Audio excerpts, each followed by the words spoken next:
আসসালামু আলাইকুম প্রিয় শিক্ষার্থী ভাই বোনেরা। আজকে আমরা 25তম বিসিএর সমাধান করতে যাচ্ছি। 1 নম্বর যে কোশ্চেনটা ছিল, choose the correct alternative and mark its letter on your answer sheet.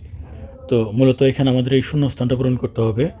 Stockings আর ড্যাশ সক্স। তো স্টকিংস মানে কি বলেন তো? স্টকিংস মানে হচ্ছে মোজা, আর সক্স মানেও হলো মোজা। কিন্তু এই দুইটা মোজার ভিতর পার্থক্য আছে। স্টকিং বলতে আসলে লম্বা মোজাগুলোকে বোঝায়, যে মোজাগুলো আমরা পরলে একদম হাঁটু পর্যন্ত ঢেকে যায় সেগুলোকে আমরা স্টকিংস বলি। আর সক্স বলতে নর্মালি সাধারণভাবে মোজা বোঝায়। তাহলে স্টকিংস আর লং সক্স, এই ক নাম্বারটা হবে right answer. Many students will now be starting. Many student মানে অনেক student, will now be starting, হ্যাঁ, স্টার্টিং করবে মানে শুরু করবে অ্যাবাউট দেয়ার এক্সাম রেজাল্ট। তার মানে স্টুডেন্টদের এক্সাম্পের রেজাল্ট পাবলিশ হবে। এখন স্টুডেন্টরা তখন কি করবে? রেজাল্ট পাবলিশের আগে স্টুডেন্টরা সাধারণত কী করে? তো অবশ্যই সকল স্টুডেন্টই কিন্তু রেজাল্ট পাবলিশ হওয়ার আগে উদ্বিগ্ন থাকে, তাই না? তাহলে যে ক নাম্বারটা হবে right answer. She told me his name after. এখানে কিন্তু একটা মজার বিষয় দেখেন, আফটার। আফটার শব্দের অর্থ কি? পরে। আবার আর একটা শব্দ আছে বিফোর। বিফোর শব্দের অর্থ কি? পূর্বে। এটা আমরা সবাই জানি, কিন্তু একটা জিনিস আমরা হয়তো মনে থাকে না আমাদের, সেটা হলো আফটার যদি থাকে, আফটার আফটার শব্দের অর্থ পরে, তার মানে এর পরে হলো পাস্ট পারফেক্ট টেন্স হয়। কি হয়? পাস্ট পারফেক্ট টেন্স হয়। আবার বিফোর শব্দের অর্থ কি? বিফোর শব্দের অর্থ পূর্বে। তাহলে বিফোর শব্দের অর্থ পূর্বে, তাহলে পূর্বে মানে কি? তাহলে বিফোরের পূর্বে হয় past perfect tense, past perfect tense. আর তাহলে আফটারের পরে, আফটারের এইখানে তাহলে কী হবে? এখানে কিন্তু পাস্ট ইনডিফিনিট হবে, ইনডিফিনিট। আবার এখানে এই যে এখানে পাস্ট পারফেক্ট, তারপরে বিফোর, এখানে কি হবে? এখানে কিন্তু পাস্ট ইনডিফিনিট হবে। এটা আমরা সবাই জানি। সো আফটার যদি থাকে, আফটারের পরে পাস্ট কি হবে? পাস্ট পারফেক্ট হবে, পাস্ট পারফেক্ট। আর এর পূর্বে কী হবে? তাহলে এর পূর্বে পাস্ট ইনডিফিনিট হবে। সো আফটারের পরে পাস্ট পারফেক্ট যদি হয়, এখানে হি আছে, তাহলে হির পরে কি হবে? পাস্ট পারফেক্ট হি হ্যাড হবে। হি হ্যাড এবং মূল ভার্বের, আমরা জানি পাস্ট পারফেক্ট টেন্সে মূল ভার্বের পাস্ট পার্টিসিপল হয়। তাহলে হি হ্যাড কোথায় আছে? হি তো এইখানেই দেওয়া, বাট তাহলে মানে আমরা হ্যাড আছে, হ্যাড আছে কোথায়? এটাতে নাই, এটাতে নাই, সুতরাং এটাতেও হ্যাড নাই। তাহলে হ্যাড আছে কোথায়? এই যে খ নাম্বারটা। তাহলে হ্যাড লেফট, এটা কিন্তু অ্যান্সারে আসবে। ক্লাইমেট। ক্লাইমেট বলতে আমরা কি বুঝি? ক্লাইমেট এবং ওয়েদারের ভিতরে কিন্তু পার্থক্য আছে।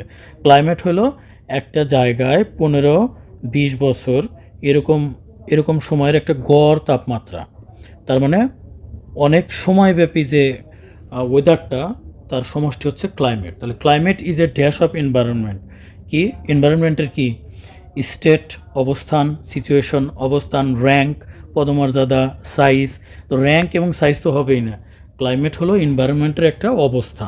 এখন অবস্থা বলতে সিচুয়েশন আছে, স্টেট আছে, কোনটা বসাবো? এখানে একটু দেখেন, সিচুয়েশন বলতে নর্মালি লোকেশনকে বোঝানো হয়। লোকেশন, যেমন আমরা যদি বলি সাভার কোথায় অবস্থিত, তার মানে লোকেশনটা কোথায় সেটাকে আমরা মিন করি। তো সিচুয়েশন বলতে কোনো কিছুর লোকেশন বোঝায় সাধারণত। আর এই যে এখানে ক্লাইমেট, জলবায়ুর অবস্থা বোঝাতে আমরা সিচুয়েশন ব্যবহার করব না, আমরা স্টেট, এই স্টেট শব্দের অর্থ অবস্থা, এইটা আমরা ব্যবহার করব। I finally killed the fly. Fly মানে কি? ওরা, তাই না? কিন্তু এই ফ্লাই বলতে এখানে কি বোঝাইছে? এই ফ্লাই বলতে আর একটা অর্থ হলো মাছি। তাহলে আই কিল্ড ফ্লাই, আমি মাছি মেরেছিলাম। Dash rolled up newspaper, মানে নিউজ পেপারকে একটু পেঁচায়া বাঁকা করে তারপর আমি কি মেরেছিলাম? একটা মাছিকে মেরেছিলাম। এখন আমাদের এখানে প্রিপোজিশন হিসেবে কোনটা ব্যবহার করব? আমরা প্রিপোজিশন হিসেবে কোনো কিছু ধারা হত্যা করা বুঝাইতে আমরা সাধারণত উইথ ব্যবহার করি। তাহলে with a ruled up news paper, এটা কিন্তু নিবন্ধনেও এসেছিল, প্রাইমারিতেও কিন্তু এই ধরনের কোশ্চেনগুলো আসে, আর এটা তো বিসিএস আমি সলভ করলাম। তাহলে I finally killed the fly with a ruled up news paper, এগুলো একটু কেয়ারফুলি মনে রাখতে হবে আপনাকে। 6 নম্বর যে কোশ্চেনটা ছিল, উই মাস্ট লুক প্লিজড। আমাদের অবশ্যই আমাদের কী হতে হবে? যে আমাদের দেখতে যেন আমরা খুবই প্লিজড, আনন্দিত, আমাদের দেখতে অবশ্যই যেন আনন্দিত দেখায়, উৎফুল্ল দেখায়। অর ইলস, এখানে ইলস শব্দটা ইম্পর্টেন্ট, ইলস নতুবা, নতুবা হি উইল বি কি, হি উইল বি কী হবে, যে আমাদের দেখতে যেন অবশ্যই আনন্দিত মনে হয়, উৎফুল্ল মনে হয়। নতুবা হি উইল বি কী হতে পারে, যদি আমাদের উৎফুল্ল না দেখে, আনন্দিত না দেখে, সে আপসেট হতে পারে, তারপরে হচ্ছে মনে কষ্ট পেতে পারে, এই টাইপের কিছু একটা হবে। এখন আমরা এখানে দেখি হি উইল বি ক্লোজ, না হি উইল বি হ্যাপি, নতুবা সে সুখী, মানে কি যে আমাদের অবশ্যই আনন্দিত, দেখতে যেন আনন্দিত মনে হয়, তো নতুবা সে খুশি হবে। এটা কোনো কথা, এটা কিন্তু ইলস থাকলে বিপরীত মিনিং দেবে। তো ডিলাইটেডও হবে না, তাহলে যে ডিসস্যাটিসফাইড, হ্যাঁ, যা আমাদের অবশ্যই আনন্দিত দেখা লাগবে বা আমাদের উৎফুল্ল দেখতে যেন মনে হয়, না হলে সে কী হবে, ডিসস্যাটিসফাইড হবে আমাদের যদি আনন্দিত না দেখে। এখন আমরা যে কোশ্চেনটা সলভ করছি সেটা হচ্ছে ডাইডের সাথে কি কি প্রিপোজিশন বসে। তো মনোযোগ একটু নোট করে নেবেন, কারণ এটা আসলে বিভিন্ন পরীক্ষায় বিভিন্ন সময় কিন্তু এসেছে। তো ডাইট বাই যদি থাকে, ডাইট বাই, এটা হচ্ছে অ্যাক্সিডেন্টে মরা বা আত্মহত্যা করা, আত্মহত্যার ক্ষেত্রে আমরা ডাইট বাই ব্যবহার করে থাকি। এছাড়াও আমরা ডাইট ফর ব্যবহার করি। আমরা যে দেশের জন্য মরা, আত্মত্যাগ করা, দেশের জন্য যদি মরা হয় তখন আমরা ডাইট ফর ব্যবহার করি। তারপর আমরা ডাইট অফ ব্যবহার করি আমরা কখন, যদি কোনো রোগের কারণে মরা বোঝায়, যে রোগের কারণে মরা, তখন আমরা died of cholera, died of cancer, এই টাইপের। এখন যদি অতিরিক্ত কিছু করার কারণে আপনি মরেন, যেমন অতিরিক্ত খেয়েছেন, অতিরিক্ত ব্যায়াম করেছেন, অতিরিক্ত পরিশ্রম করেছেন, তখন কিন্তু আমরা কি ব্যবহার করি, ডাইট ফ্রম, এগুলো আমরা ব্যবহার করি। যেমন এই অ্যান্সারে কিন্তু ডাইট ফ্রম কী হবে, ওভার ইটিং, যে আপনি অতিরিক্ত খেয়ে ফেলছেন সেই কারণে মরছেন, তখন আপনাকে কী ব্যবহার করতে হবে, ডাইট ফ্রম। তো এখানে একটা জিনিস আপনাদেরকে আমি আর একটু দেখাই দিব, সেটা হচ্ছে এই ডাইট বাই দিয়ে একটা এক্সাম্পল দেখাই দিব। সেটা কিভাবে, ডাইট আছে মনে করেন, ডাইট, এরপরে এখানে দেওয়া থাকলো অ্যান অ্যাক্সিডেন্ট। যদি আমরা জানি ডাইট বাই, অ্যাক্সিডেন্টের ক্ষেত্রে কিন্তু আমরা বাই বসাই, একটু আগে দেখছি, কিন্তু যদি এখানে আর্টিকেল থাকে, যেমন এ, অ্যান বা দি থাকে, তখন কিন্তু আমাদের এখানে ডাইট বাই বসানো যাবে না। ডাইড বাই অ্যান অ্যাক্সিডেন্ট, এটা কিন্তু হবে না। তাহলে আমরা তখন কি ব্যবহার করব, তখন আমরা এই জায়গাটায় বাই ব্যবহার না করে আমরা এই জায়গাটায় তখন ইন ব্যবহার করব। যেমন he died in an accident, অথবা ডাইড ইন দ্য অ্যাক্সিডেন্ট, এরকমভাবে খেয়াল রাখবেন। So accident, died by accident, okay fine, but অ্যাক্সিডেন্টের আগে যদি কোনো আর্টিকেল থাকে বা আকস্মিকভাবে আত্মহত্যার ক্ষেত্রে যদি কোনো আর্টিকেল থাকে, সেই ক্ষেত্রে কিন্তু আমাদের ইন আনতে হবে। তো এটা কিন্তু অনেক অনেক ইম্পর্ট্যান্ট একটা অ্যাপ্রোপ্রিয়েট প্রিপোজিশন, আপনারা নোট করে রাখবেন। He advised me smoking. আচ্ছা, এটা করার আগে আপনাকে আমি একটা ন্যারেশন করতে দেবো, দেখি আপনি পারেন কি না। হি সেড টু মি, এরপরে যে গিভ আপ স্মোকিং, তারপর দেওয়া আছে গিভ আপ স্মোকিং। এটার ন্যারেশন কে পারবেন বলেন তো? এটা ন্যারেশন, এটা আসলে ন্যারেশনটা যারা করছেন তাদের কাছে কিন্তু সহজ হবে। এটা ন্যারেশন করতে গেলে কিন্তু এই যে গিভ আপ স্মোকিং মানে কি, স্মোকিং করো না, তাহলে এটা কিন্তু একটা অ্যাডভাইসড। তাহলে আমরা এই যে সেড টুর পরিবর্তে আমরা কী ব্যবহার করবো, হি অ্যাডভাইসড, তখন আমরা কিন্তু হি অ্যাডভাইসড মি, সেড টুর পরিবর্তে ব্যবহার করবো হি অ্যাডভাইসড মি। এখন দেখেন, গিভ আপ স্মোকিং ত্যাগ করো, এটা কিন্তু একটা কি সেন্টেন্স, ইম্পারেটিভ। যারা ন্যারেশন করেছেন তারা ভালোভাবে খেয়াল করেন, ইম্পারেটিভ সেন্টেন্সে মাঝখানে কিন্তু আমরা দ্যাট ব্যবহার করি না, দ্যাট ব্যবহার করা যাবে না। দ্যাট ব্যবহার না করে আমাদের কি ব্যবহার করতে হবে, আমাদের কিন্তু এখানে ইম্পারেটিভ সেন্টেন্স থাকলে মাঝখানে দ্যাট ব্যবহার না করে টু ব্যবহার করি, এবং টু ব্যবহার করার পর এখানে কিন্তু টেন্সের কোনো পরিবর্তন হয় না। তাহলে টু গিভ আপ, আমি ছোটো হাতে লিখতেছি, টু গিভ আপ স্মোকিং, বাকিটুকু যা আছে তাই হয়। তাহলে এখন আসুন তো আমরা এটা মিলাই, he advised me to give up, এই যে টু গিভ আপ স্মোকিং, এটাই কিন্তু হবে। সো আমরা যদি আসলে ন্যারেশন করি তখন কিন্তু অনেক ক্ষেত্রে কিন্তু আমরা বুঝতেই পারি না যে এটা ন্যারেশন থেকে আসছে। তো ন্যারেশনটা যারা ভালো জানেন তারা কিন্তু দেখবেন যে এই আপনার বিসিএস বা বিভিন্ন পরীক্ষায় কিন্তু আপনাকে হেল্প করবে। তাছাড়াও যারা ন্যারেশন করতে পারেন না বা ন্যারেশনে একটু দুর্বলতা রয়ে গেছে, তাদের ক্ষেত্রে বলবো যে এই যে অ্যাডভাইসড যদি থাকে, ভার্ব হিসাবে যদি অ্যাডভাইসড থাকে, এরপরে ইনফিনিটিভ ব্যবহার হয়। ইনফিনিটিভ মানে কি টু ব্যবহার হয়। কি ব্যবহার হয়? টু ব্যবহার হয়। তাহলে এই যে টু নিয়ে আসবো আমরা, এবং টুর পরে ভার্বের প্রেজেন্ট ফর্ম হয়, তাহলে যে এইভাবে আপনি মনে রাখতে পারেন। The expression after one's own heart, এই যে ওন মানে নিজস্ব, তাই না? ওই যে after one's own heart, own মানে নিজস্ব হার্ট, মানে নিজের হৃদয়, নিজের অন্তর দিয়ে। তো এটা ইডিওম্যান ফ্রেজ, তার মানে নিজের ইচ্ছায়, নিজের পছন্দ মতো কোনো কাজ করা, তখন আমরা কিন্তু বলি আফটার ওয়ান্স ওন হার্ট। তো এটা আমরা কোনটা ব্যবহার করব? To be in low spirit না। তো এখানে আছে আফটার অন ডিভোশন, এটা হতে পারে টু ওয়ান্স ওন লাইকিং। এই যে perfectly to one's own liking মানে হচ্ছে একদম কারো নিজের ইচ্ছায়, নিজের পছন্দ মতো। তো এটাই হবে right answer. The day of my sister marriage is drawing নেয়ার। আচ্ছা, ড্রয়িং নেয়ার বলতে এখানে ড্রয়িং এটা ভার্ব বোঝাইছে। ইজ ড্রয়িং নেয়ার মানে আমার বোনের বিয়ে খুব কাছাকাছি, এরকম বোঝাচ্ছে। তো ইজ ড্রয়িং কন্টিনিউয়াস টেন্স এবং এটা ভার্ব। এখন এখানে আমাদের বলছে কি দ্য ওয়ার্ড নেয়ার ইজ, নেয়ারটা কি? এখানে নেয়ারের পার্টস অফ স্পিচটা কোনটা? নেয়ার কি অ্যাডজেক্টিভ, ভার্ব, প্রিপোজিশন, অ্যাডভার্ব, কোনটা? এখন দেখেন, নেয়ার মানে নিকটে, সাধারণত এটা অ্যাডজেক্টিভ হিসাবে বসে। কি বসে?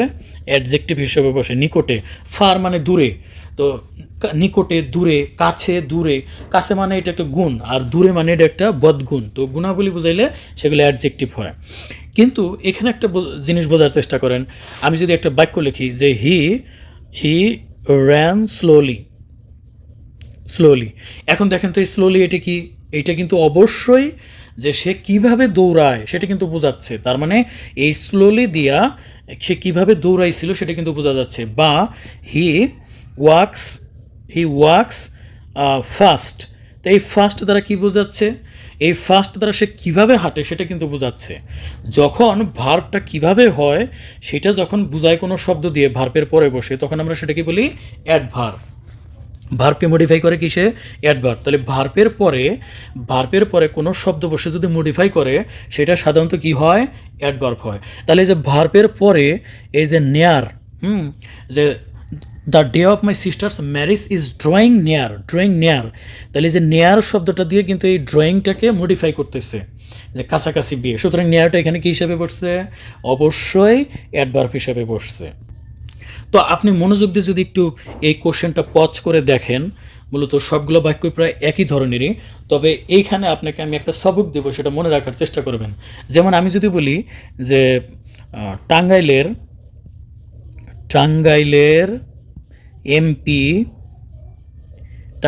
এমপিটি, হ্যাঁ, টাঙ্গাইলের এমপিটি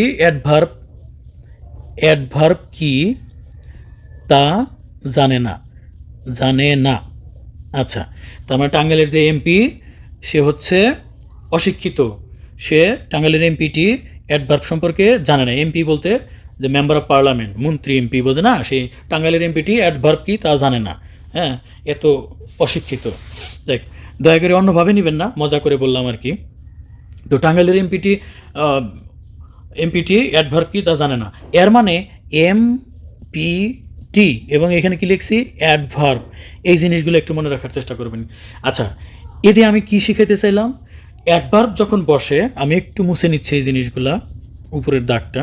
সেটা হলো অ্যাডভার্ব যখন বসে, খেয়াল করবেন, অ্যাডভার্ব যখন বসে, অ্যাডভার্বের কয়েকটা ধরন আছে। যেমন adverb of manner, adverb of কী হয়? ম্যানার। তারপরে অ্যাডভার্ব অফ কী হয়? প্লেস। তারপরে অ্যাডভার্ব অফ টাইম। তো আপনি যখন অ্যাডভার্ব বসাবেন, সবার আগে অ্যাডভার্ব অফ ম্যানার বসাবেন, তারপরে প্লেস বসাবেন, তারপরে অ্যাডভার্ব অফ টাইম বসাবেন। তাহলে এই বাক্যগুলোতে যে অ্যাডভার্বগুলো বসানো হয়েছে, তাহলে my father was in hospital, এটা দেখি। তারপরে ইন সামার ডিউরিং সাম। আচ্ছা, সবগুলো আমি সরাসরি বলে দিচ্ছি। এটা হবে রাইট অ্যান্সার, হলো গ নাম্বারটা। My father was in hospital for 6 weeks during the summer. কেন? কারণ দেখেন, এইখানে অ্যাডভার্ব অফ প্লেস, প্রথমে আমরা আনলাম প্লেস, তারপরে 6 week মানে হলো টাইম। তারপরে ডিউরিং দ্য সামার, এটাও কিন্তু টাইম। তাহলে এই বাক্যে অ্যাডভার্ব অফ প্লেসও ঠিক আছে, অ্যাডভার্ব অফ টাইমও ঠিক আছে। তাহলে এই জন্যই এই বাক্যটা রাইট অ্যান্সার। এখন আপনাদের মনে প্রশ্ন হতে পারে যে ভাইয়া কিংবা স্যার, টাইম তো বললেন, অ্যাডভার্ব অফ টাইম তো বললেন, কিন্তু কিন্তু এখানে আমরা একটা জিনিস দেখতেছি যে এই যে 6 উইক এটাও একটা টাইম, আবার ডিউরিং দ্য সামার এটাও একটা টাইম। তো দুইটা টাইমের আগে আমরা কোথাও কোথাও দেখতেছি যে ডিউরিং দ্য সামার, এই যে ডিউরিং উইকস লেখছে, তারপরে ডিউরিং উইকস লেখছে, এরকম লেখছে। তো কোন সময়টা আপনি আগে বসাবো আর কোন সময়টা? যখন ক্ষুদ্র অর্থের সময় বোঝাবে তখন আপনি ওই সময়টা, ক্ষুদ্র সময় বোঝাই তো ওই টাইমটা আগে লিখবেন, এবং ব্যাপক একটা পিরিয়ড একটা বোঝায়, একটা সিজন বোঝায়, তখন ওই টাইমটা আপনি পরে বোঝাবেন। তাইলে আমরা এই যে 6 উইক এখানে আগে বসাইলাম এবং সামারটা আমরা কিন্তু পরে বসাইছি। এখানে আরও কিছু বিষয় আছে, সেটা হলো যে উইকের আগে আপনি 6 বসালেন, যে এই 6 উইকের আগে আপনি 4 বসালেন, এখানে বসালেন 4, আবার এখানে বসাইলেন ডিউরিং। তো এইটার পার্থক্যটা কি? তো এইখানেও তো আমরা ডিউরিং বসাইতে পারতাম 4 না বসায়। এইটার পার্থক্যটা কি? এইটার পার্থক্যটা একটু নোট করে নেন। সেটা হলো ডিউরিং মানে বলতে চলাকালীন বোঝায়, চলাকালীন। ডিউরিং বোঝায় কি বোঝায়? চলাকালীন। সামার সিজন চলাকালীন, চলাকালীন 6 উইক মানে ওই সিজনের 6 উইক আর কি। এখন সামার সিজন তো লম্বা হতে পারে, বড় একটা সিজন হতে পারে। ওই সিজনের কয়টা সপ্তাহ? মাত্র 6টা সপ্তাহ হসপিটালে ছিল আমার বাবা, এই টাইপের আর কি। এখন আরও একটা জিনিস বলি, সেটা হলো যদি 6 মাস বা 5 সপ্তাহ বা 4 দিন, তো এই যে মাস, দিন, সপ্তাহ, তার আগে যদি সময় উল্লেখ থাকে, যে সময় 4 দিন, 5 দিন, 10 দিন, 5 সপ্তাহ, 6 সপ্তাহ, 6 মাস, 6 বছর, 6 যুগ, এরকম যদি উল্লেখ থাকে, তার পূর্বে ফর বসাইতে হয়। আজকে এটা একদম মাথায় গেঁথে রাখেন যে আমরা ফর কখন বসাই? যখন কোনো সংখ্যা উল্লেখ থাকে, এবং এরপরে মাস, দিন, সপ্তাহ, উইক এরকম থাকলে আমরা কি বসাই? ফর বসাই। তাহলে বুঝতে পারছেন ফর আমরা কোথায় বসাই। আর এখানে নর্মালি সিজনের আগে আমরা ইন বসাই, সিজনের আগে কি বসাই? ইন বসাই। বাট ডিউরিংও বসানো যায়, বাট ডিউরিং বসালে বোঝা যায় যে ওই সময়টা চলাকালীন, ওই সময় চলাকালীন। ইন বোঝালে ওই সময়ের ভিতরে, আর ডিউরিং বোঝালে ওই সময় চলাকালীন। সো এটা নিয়ে আর কারো কোনো প্রবলেম হবে না, আই বিলিভ কারো কোনো এটা প্রবলেম হবে না। তো তাহলে এখন যদি এটার অর্থ হয় my father was in hospital, আমার বাবা হসপিটালে ছিল ফর 6 উইক, 6 সপ্তাহের জন্য, ডিউরিং দ্য সামার, যে সামার সিজন চলাকালীন। তো এটা নিয়ে অনেক ব্যাখ্যা করলাম, আপনারা একটু নোট করে রাখবেন। আসলে কি এইগুলো কেন আমি এসে অতিরিক্ত কথা বলি, আপনারা হয়তো বিরক্ত হবেন যে এত লম্বা হয় কেন ভিডিওগুলো, কিন্তু এই যে কথাগুলো বলি এগুলো তো হুবহুব না এসে অন্য একটা পার্সপেক্টিভে কিন্তু বিভিন্ন পরীক্ষা কিন্তু আসে। এই জন্য এই বিষয়গুলো ভালোভাবে জানা রাখলে আপনি অন্যভাবেও আসলে অ্যান্সার করতে পারবেন। 12 নম্বর আসছে হি ইনটেনশন আমরা বলি না, ইনটেনশন মানে উদ্দেশ্য প্রণোদিতভাবে বা নিজের ইচ্ছায়। তো ইনটেন্স মানে ইচ্ছা প্রকাশ করা। হি ইনটেন্ডস টু বাস করা, live in the country for 2 month. তার ইচ্ছা হলো 2 মাস আমাদের দেশে বাস করবে, স্টে আমাদের দেশে 2 মাস থাকবে। ইন দ্য কান্ট্রি, আমাদের দেশ উল্লেখ নাই, বোঝানোর জন্য আমাদের দেশ বলতেছি বারবার। He intend to stop in the country, stop মানে থেমে যাওয়া, স্টপ এখানে প্রশ্নই ওঠে না। হাল্ট মানেও থামা, এই হাল্ট মানে আর্মিরা বিশেষ করে ব্যবহার করে। হাল্ট মানে থামো, থেমে মানে এক জায়গায় থামো, থেমে কিছুক্ষণ অবস্থান করো, তখন আমরা হাল্ট ব্যবহার করি। সো এটাও হবে না। এখন কথা হলো তার ইচ্ছা আমাদের দেশে 2 মাস স্টে করা নাকি 2 মাস লিভ করা, আমরা কোনটা ব্যবহার করবো, স্টে নাকি লিভ? নিঃসন্দেহে আপনারা বুঝে গেছেন, লিভ বলতে বোঝায় যে বাড়িঘর করে বসবাস করা, বসবাস। এখন 2 মাসের জন্য কি কেউ বসবাস করে? যেমন আমি কক্সবাজার গেলাম, কক্সবাজার গেলাম, সেন্ট মার্টিন গেলাম, চিন্তা করলাম যে 2 মাস সেখানে থাকবো, আমি কোনো একটা হোটেলে উঠবো আমি, বা আমি শ্রীলঙ্কা, মালদ্বীপ কোনো একটা দেশে ঘুরতে গেলাম, ঘুরতে গিয়ে সেখানে আমি কি করব, কিছুদিন থাকবো, একটা দেশে কিছুদিন থাকবো। তো কিছুদিন থাকার সেক্ষেত্রে কি লিভ ব্যবহার করতে পারবো? না, সেখানে কিন্তু আমরা লিভ ব্যবহার করতে পারবো না, সেখানে আমরা ব্যবহার করবো স্টে। সো কিছুদিন স্টে করার ক্ষেত্রে, কিছুদিন অবস্থান করার ক্ষেত্রে আমরা লিভ ব্যবহার করতে পারবো না, এটা হবে stay. He intends to stay in the country for 2 months. What are you so angry, মানে তুমি কেন এত রাগ করতেছো?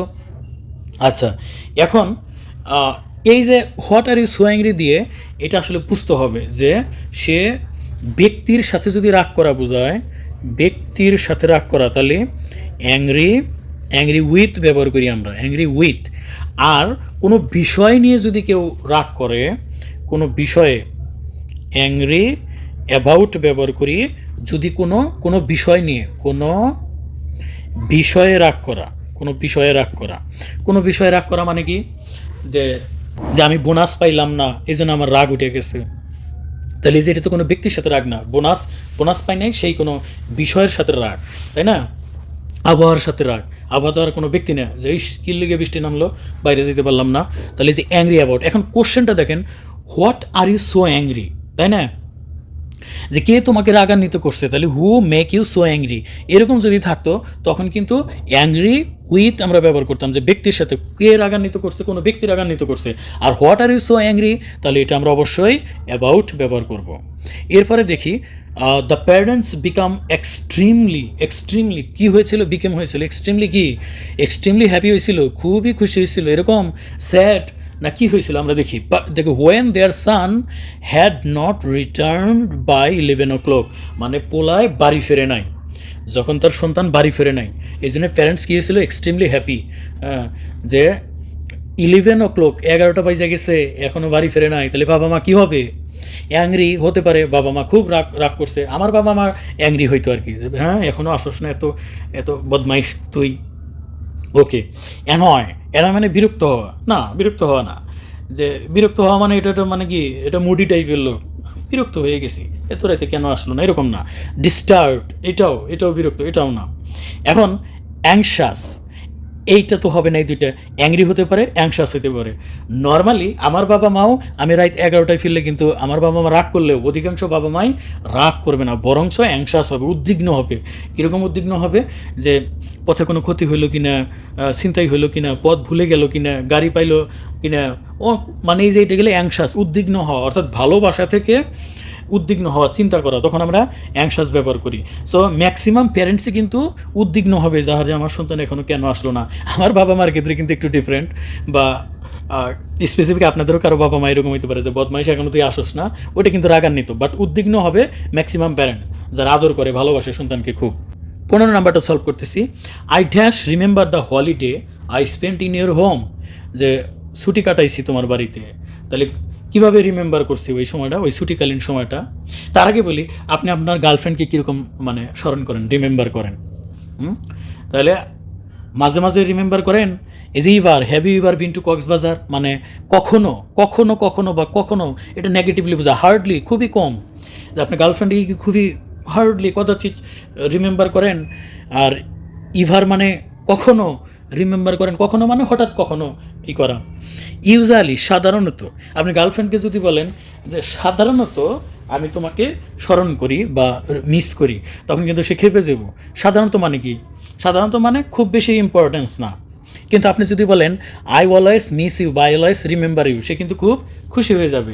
তো সেই ক্ষেত্রে আপনারা নিশ্চয়ই ধরতে পারছেন যে এখানে আমি কী ব্যবহার করব, সেটা হচ্ছে I always remember the holiday spend in your home, কারো বাড়িতে সময় কাটানো, অবশ্যই ছুটি কাটাইছেন আপনি, তাহলে সে খুশি হবে যদি বলেন অলওয়েজ রিমেম্বার, যে সবসময় মনে করি যে তোমার সাথে যে সময়টা কাটাইছিলাম, তোমার বাড়িতে যে ছুটিটা কাটাইছিলাম। তো এই ক্ষেত্রে অলওয়েজ ব্যবহার করাটা মানে সবচাইতে হবে, রাইট অ্যান্সার হবে। He knew it was a very dash operation but he was determined to carry it out. বোঝার চেষ্টা করেন, he knew it was a very, সে জানতো যে অপারেশনটা কি ডিফিকাল্ট, এই অপারেশনটা খুবই difficult, but he was determined, কিন্তু সে ডিটারমাইন্ড ছিল টু ক্যারি ইট আউট, যে আমি এই অপারেশনটা করবই, এরকম। তাহলে ডিফিকাল্ট হইতে পারে, সে জানতো যে অপারেশনটা খুবই ডিফিকাল্ট। ডেঞ্জারাস হইতে পারে, যে অপারেশনটা খুবই ডেঞ্জারাস। অপারেশনটা রিস্কি হইতে পারে, হি নিউ, সে জানতো it was a very risky operation. Risky operation হইতে পারে, ডেঞ্জারাস অপারেশন হইতে পারে, ডিফিকাল্ট অপারেশন হইতে পারে, ট্রাবলসাম অপারেশন হইতে পারে না। কেন হইতে পারে না? ট্রাবলসাম বলতে যে কোনো যন্ত্র কাজ করতেছে না, এই ধরনের আমরা ট্রাবলসাম বা ঝামেলা, একটু ঝামেলাপূর্ণ, তখন আমরা ট্রাবলসাম, একটা গাড়ি চলতেছে না, তখন আমরা নর্মালি ট্রাবলসাম ব্যবহার করি। এখন কথা হলো ডিফিকাল্ট ব্যবহার করবেন, ডেঞ্জারাস ব্যবহার করবেন না রিস্কি ব্যবহার করবেন? দেখেন ডিফিকাল্ট বলতে কিন্তু এটা জেনারেল একটা ওয়ার্ড। ডিফিকাল্ট হইতে পারে যেমন ডিফিকাল্ট ডিফিকাল্ট হইতে পারে যেমন ICT, ICT is difficult subject. তো ডিফিকাল্ট সাবজেক্ট হইতে পারে মানে কঠিন একটা বিষয়। ম্যাথ একটা ডিফিকাল্ট সাবজেক্ট হইতে পারে, তার মানে ডিফিকাল্টটা ওভারঅল আমরা অপারেশনের ক্ষেত্রেও বলতে পারি, আবার যে কোনো সাবজেক্টের ক্ষেত্রেও বলতে পারি। যে কোনো কঠিন কিছু হইলেই আমরা সেটা কিন্তু ডিফিকাল্ট ব্যবহার করতে পারি। আবার দেখেন তার মানে কি ডিফিকাল্টটা আমরা ওভারঅল ইউজ করি। আবার ডেঞ্জারাস, ডেঞ্জারাসটাও কিন্তু আমরা বিভিন্ন ক্ষেত্রে ব্যবহার করি। যেমন আমি ক্রিকেট খেলা দেখার সময় একটা আইপিএল খেলা দেখতেছিলাম, যে বলতেছিল Shakib Al Hasan is a dangerous player. তো ডেঞ্জারাস প্লেয়ার মানে কি? ভয়াবহ ভয়ঙ্কর প্লেয়ার, মানে অপর দলের জন্য ভয়ঙ্কর, 4 ছক্কা মারবে বা উইকেট ফালাই দিবে, এরকম ডেঞ্জারাস। তার মানে ডেঞ্জারাস শব্দটা আমরা ইন জেনারেল ব্যবহার করতে পারি। ডেঞ্জারাস ব্যাটসম্যান, ডেঞ্জারাস এনিম্যালের ক্ষেত্রে হইতে পারে ডেঞ্জারাস এনিম্যাল, যেমন ধরেন যে সাপ একটা কি বিপজ্জনক, যে স্নেক ইজ ভেরি ডেঞ্জারাস।